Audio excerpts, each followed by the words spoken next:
Присаживайтесь, присаживайтесь, встаем так. Во время молитвы постоишь.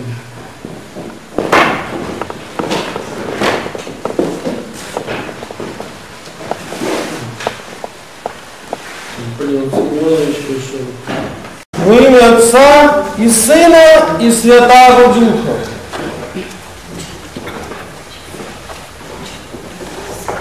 Наступает неделя страстная, неделя Великого Поста, когда мы будем вспоминать страшные события, когда Господь был предан Иудой, когда ученики Христовы, а ну потише, пожалуйста, я вас очень прошу, не надо шуметь. Когда ученики Христовы отреклись от Него, когда апостол Петр трижды сказал, что не знает Господа Иисуса Христа, когда архиерей и книжник, элита иудейского общества признали преступником Спасителя мира и предали его на суд.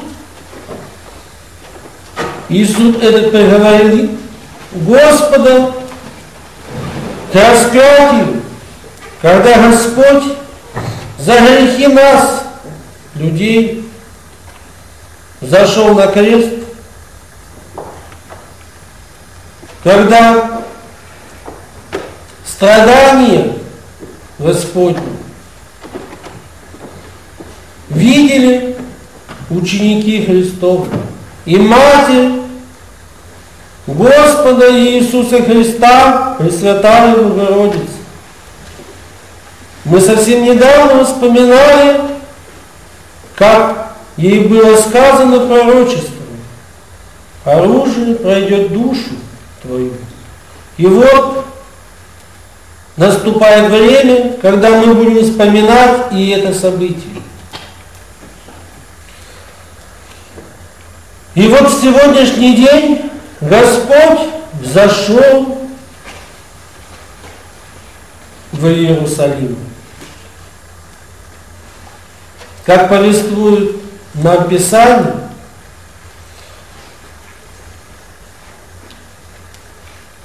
произошло это следующим образом. В Вифании была вечеря, на которой Господь трапезовал со своими учениками, апостолами, с воскресшим Лазарем. Мы помним, что за день до этого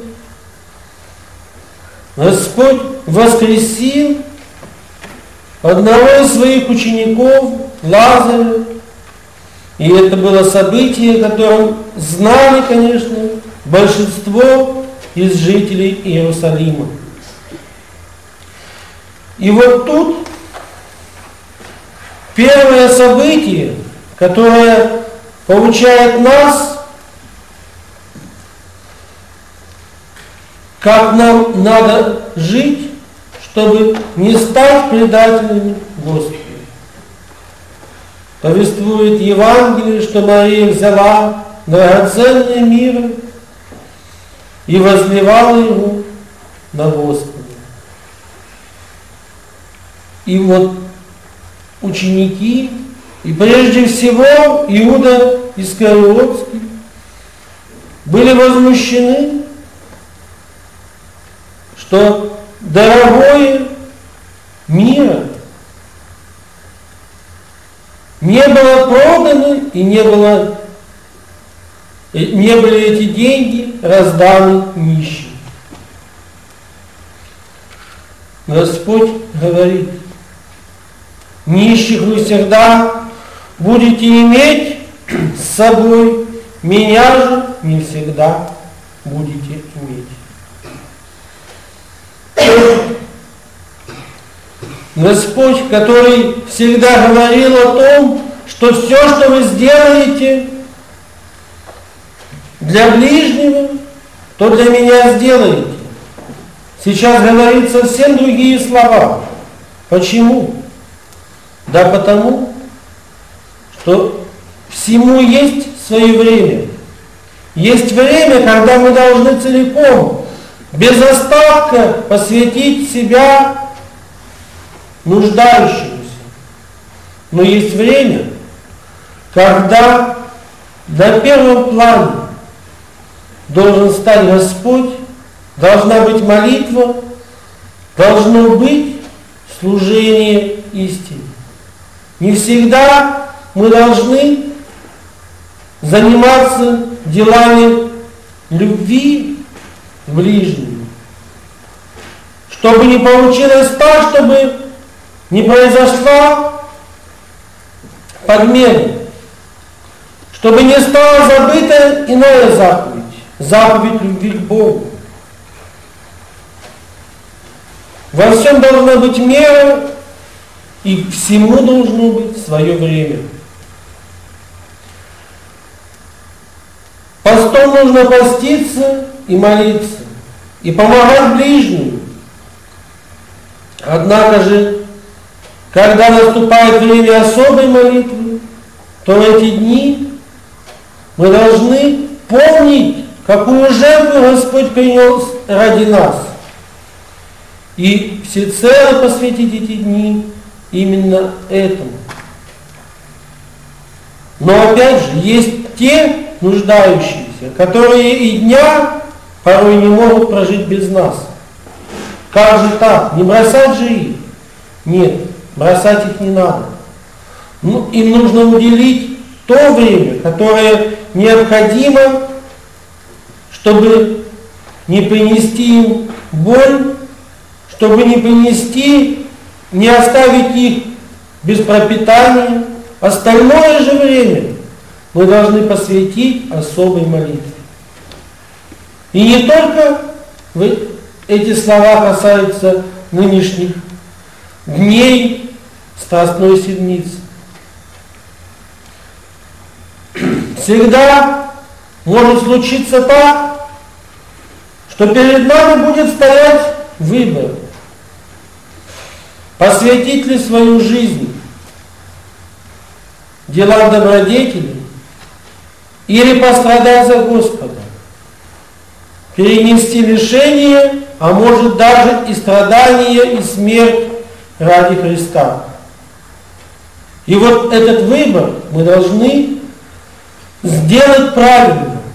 Когда от нас требуется молиться, мы должны молиться. Когда от нас требуется помочь ближнему, то мы должны помочь ближнему.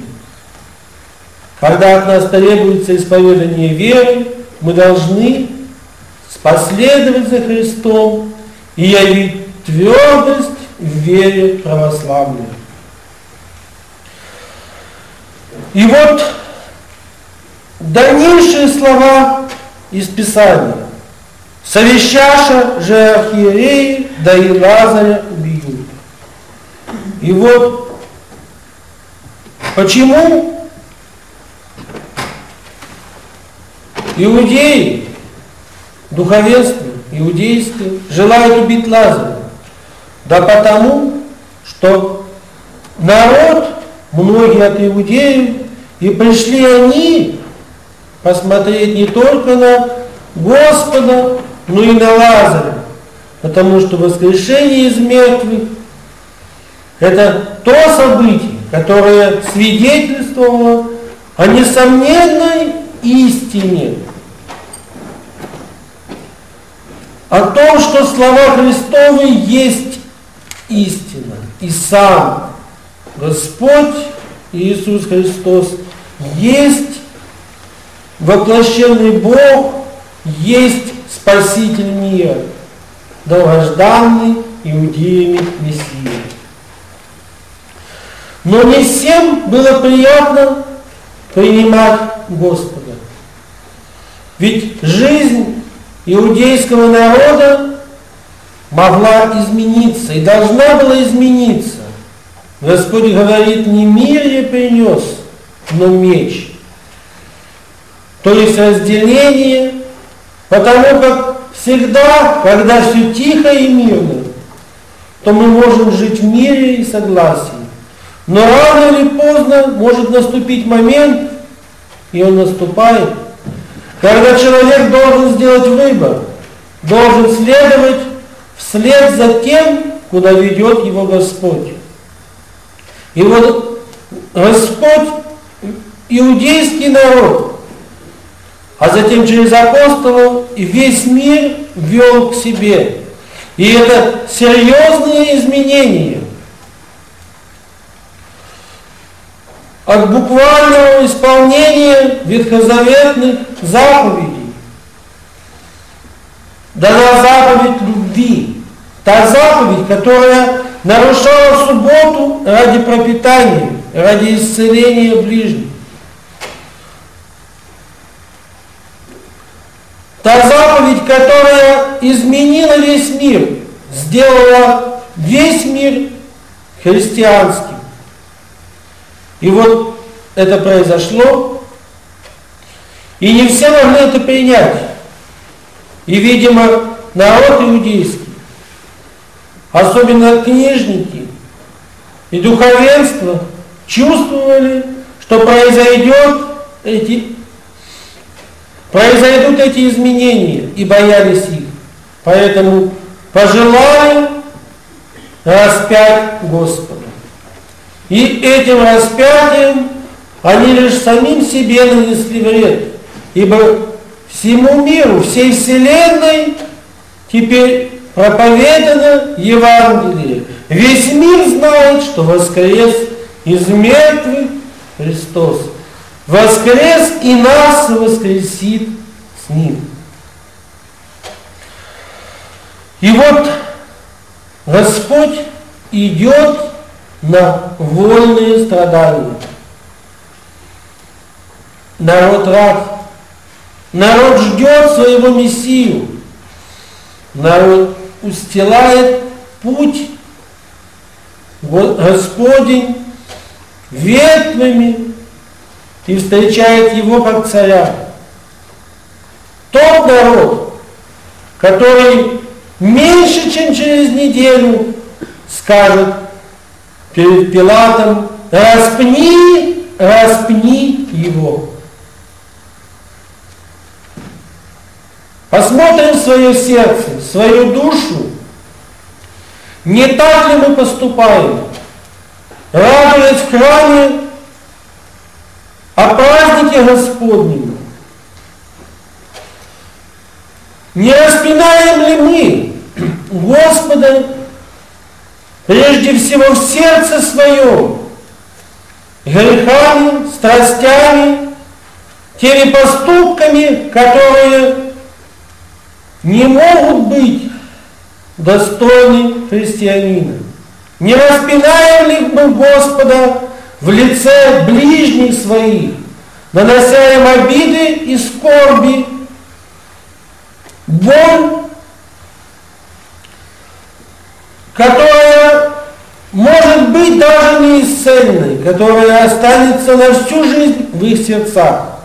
Если так, тогда вспомним слова Господни: что вы сделали для ближнего, то сделали для меня.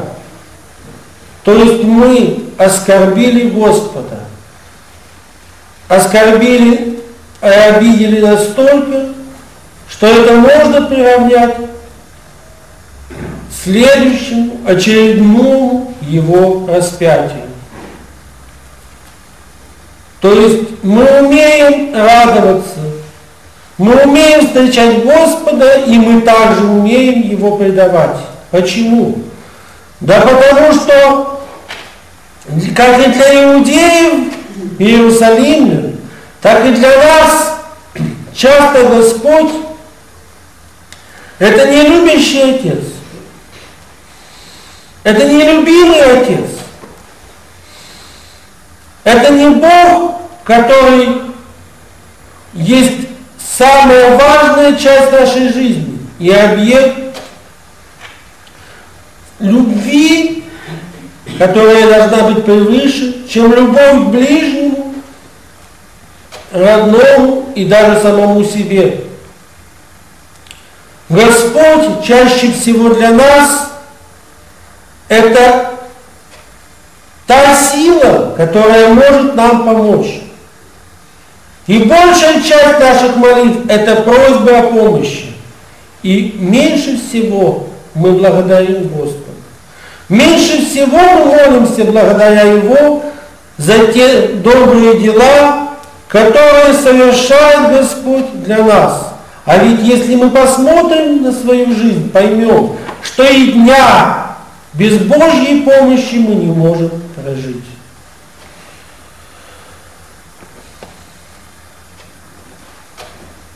По благочестивому преданию Господь, входя в Иерусалим, плакал. Я думаю, что плакал он не только о том, как предадут его ученики, как предадут его встречающие иерусалимляне. Он плакал и о нас, что мы такие же предатели, что мы точно так же забываем о Боге, забываем о смысле жизни, забываем о том, ради чего мы пришли в мир, забываем о вечности, которая стоит на пороге нашей души. И вот мы предстанем пред Богом. Что мы ответим? Что мы предатели? Что мы преступники?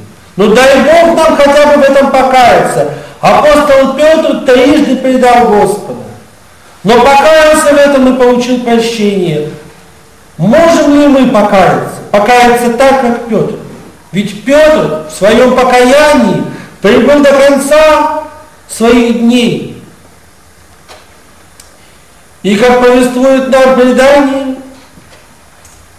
каждый день при пении петуха он плакал, вспоминая о скорби, которую нанес Господу, о предательстве, которое он совершил. Так и мы вспомним свои поступки, свое вольное, а порой невольное предание Господу. И будем просить, чтобы Господь простил нам наши грехи, чтобы мы, встречая в сегодняшний день с этой вербой Господа, не стали бы распинателями и преступниками, не стали бы теми, кто предал Господа. Сохраним твердость в вере, сохраним любовь к Богу и приумножим ее. Мы постились, и пост, и молитва укрепили нас в вере. Пускай эта вера принесет плоды. И главным плодом этой веры да будет любовь. Любовь к Богу и любовь к ближнему. Не будем распинать Господа своими поступками, неблагочестивыми в своей душе, и не будем распинать Господа в лице ближнего своего. Запомним, что хуже всех, грешнее всех, это тот, кто осознает свою греховность. То есть каждый из нас должен помнить, что он и есть самый великий грешник. Но при этом каждому осознающему, что он есть самый великий грешник, есть путь к спасению. Раз человек понимает свою греховность, значит может и исправиться. Начало этого пути – осознание своего греховного состояния, осознание того, что ему нужен Господь, который может войти как в Иерусалим, так и в наше сердце. И в нашем сердце или будет распят, или прославится во всей своей славе, воссияет фаворским светом в нашей душе. Так пускай в наших душах Господь обретет себе достойное жилище. И пускай наши сердца не оскверняются предательством Господа нашего Иисуса Христа, Ему же слава во веки. Аминь.